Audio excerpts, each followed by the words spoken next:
Greetings all you movie junkies and entertainment lovers, and welcome to another ranked video. Today we're going to be carrying on with the Godzilla franchise, celebrating the 70th anniversary, looking at the Godzilla Heisei era, which consists of 7 films that ran from 1984 to 1995. And before we continue, as it's always important to point out that this is just my personal list of the way that I would rank the Godzilla Heisei era films.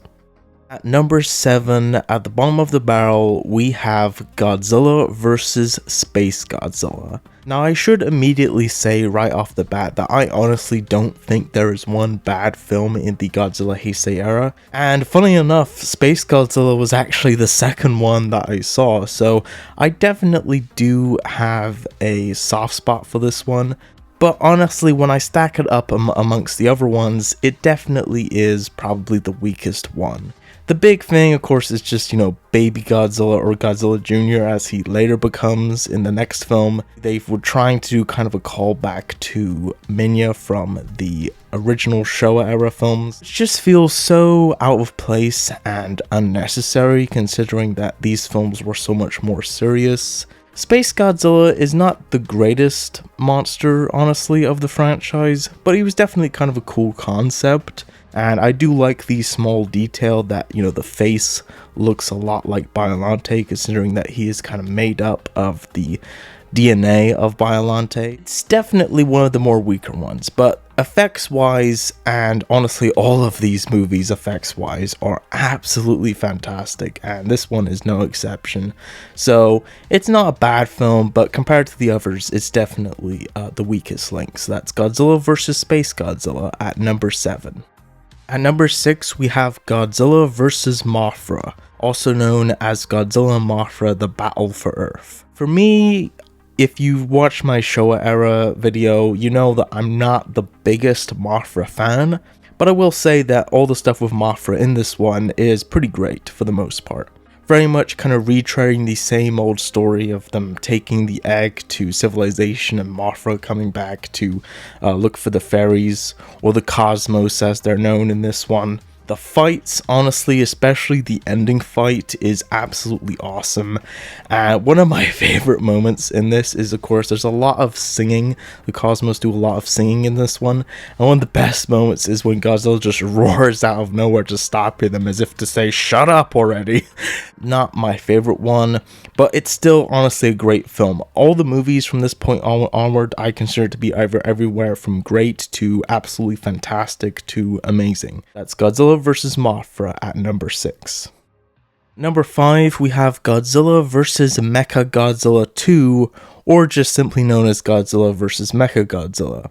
This film is not in any way connected to the original Godzilla vs. Mecha Godzilla, and it was just kind of called Godzilla vs. Mecha Godzilla 2 by Sony, I believe, when they were releasing the DVDs in the US to kind of differentiate from the first Godzilla vs. Mecha Godzilla. Another one that I think people go back and forth on quite a bit, and this of course was the one where they first introduced Baby Godzilla, or just Baby, they referred to him in this one, and he's more kind of dinosaur-like in this. He's not quite as cutesy and Mecha-esque as they made him in the next movie. One of the things that makes this one so great to me is just the fights and monster battles, especially the opening with Rodan. Rodan has definitely been one of my favorite kaijus forever, and that opening fight sequence is just wonderful and brutal and awesome. The fact that they brought back the original Rodan theme was awesome. And then of course we have the epic return of Mecha Godzilla,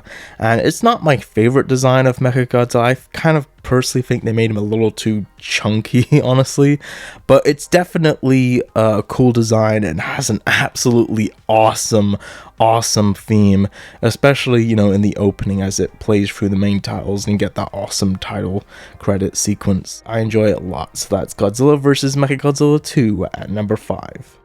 And then at number 4, we have Godzilla vs. King Gadora. I know for a lot of people, they consider this one to be the best one of the entire franchise. A lot of other people consider it to be one of the weaker ones.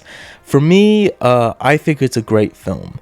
But I will say that, the plot of this one is probably one of the most wacky, crazy, plots to a Godzilla movie that there is.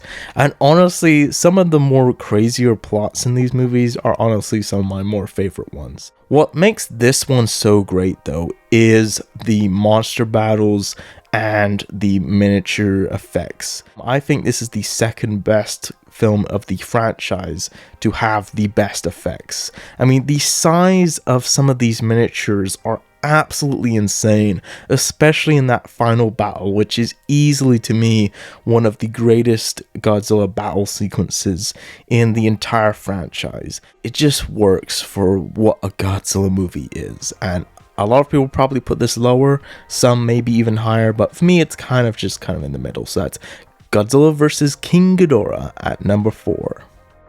Number 3, we have Godzilla vs. Bolante. This film, just in a lot of ways, is very much a direct sequel to The Return of Godzilla, which is partially why I like it so much. In terms when it comes to some of the effects, it's not as good as some of the other ones, but plot-wise, I think it's a little bit stronger. I really dig the tone of this one. Again, like I said, it feels very much like a direct sequel to The Return of Godzilla, which is, again, big reason why I really like it. Bolante was definitely one of the coolest designs of all the monsters throughout the entire franchise, and that final battle sequence is definitely a great one. I will say the one aspect is that they kind of, the first half of the movie or so is all about, kind of Bolante and all that kind of stuff. But as soon as Godzilla destroys the initial first form of Bolante basically just disappears, and it basically just becomes Return of Godzilla 2.0, which I don't have a problem with, but I know for some people they kind of wish that it would have integrated Bolante into the plot in a much better way, and I definitely feel like they could have done that, but honestly for me it's not that big of a problem. So it's just, I think it's a great movie. It definitely laid the groundwork for a lot of aspects for the future films in the franchise, especially the other Heisei films. Godzilla vs. Bolante at number 3. At number 2, we have Godzilla vs. Destroyer, the film to end the Heisei era, as well as being the first Heisei era film that I ever watched. Needless to say, I have become to appreciate this one a lot more over the years as I have gone back and watched the other Heisei era films. Initially watching this as the first Heisei era one, I didn't quite enjoy and appreciate it as much, but I certainly did enjoy it, and now honestly I love it, and it's definitely, I think a lot of fans would agree, one of the top 5 greatest Godzilla movies of all time, and I know for a lot of people it is the greatest of all time. It definitely could have been, and I know for a lot of people in their mind it is very much feels like the definitive final chapter of not just the Heisei era, but the Godzilla franchise overall. Or kind of fitting it is that this was, the last one of at least the Heisei era, and the fact that, the whole concept of Destroyer and how that ties into the original Godzilla film and how they kind of pull that thread through with, the Arctic Destroyer and the monster this time being Destroyer. The fights in this one are really brutal, and you could definitely tell they decide, okay, we're gonna go a little bit more darker with this one for the last one. And it's definitely, there's a lot of times where it feels like you're straight up watching a horror movie, especially the opening where you get sort of the miniature destroyers raining havoc.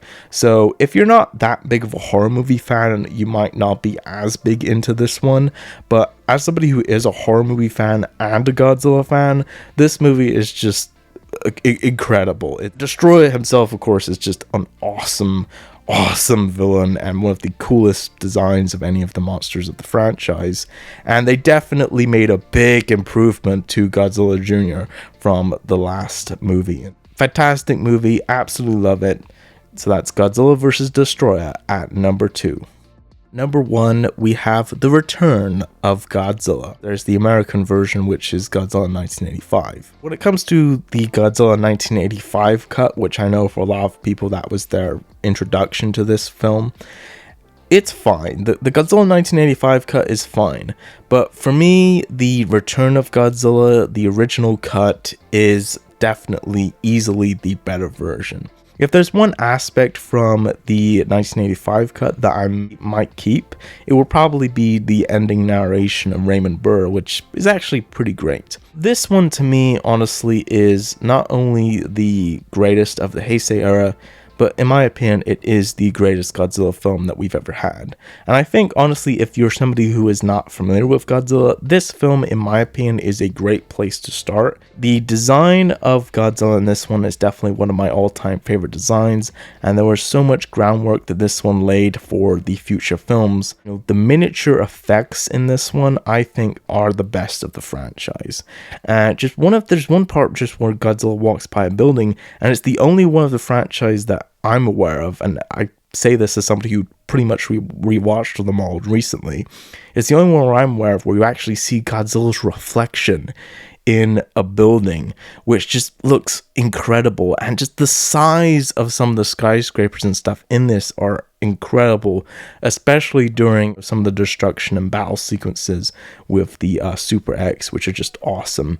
And this has, you know, two of my favorite shots in all of the Godzilla movies. In fact, it's got multiple of incredible imagery, and as well as just tying in so many of aspects of the original film, as well as kind of, you know, re-establishing the franchise. I think this movie's just incredible and awesome, and yeah, I think it's great. I think the ending is great. I think the music is incredible. I just think it's just an absolutely amazing film that's just definitely my favorite of the Heisei era and of the entire franchise. So there you go, guys, that was the way that I would rank the Godzilla Heisei era. This was another difficult list to figure out because, again, like I said before, I think honestly all these movies are good. Feel free to jump in the comments down below and let me know how you would rank the Godzilla Heisei era, and be sure to look forward to me ranking the Millennium era next. Thanks for watching, you guys. Until next time, be sure to consume as much entertainment as humanly possible, and I will see you in the next video.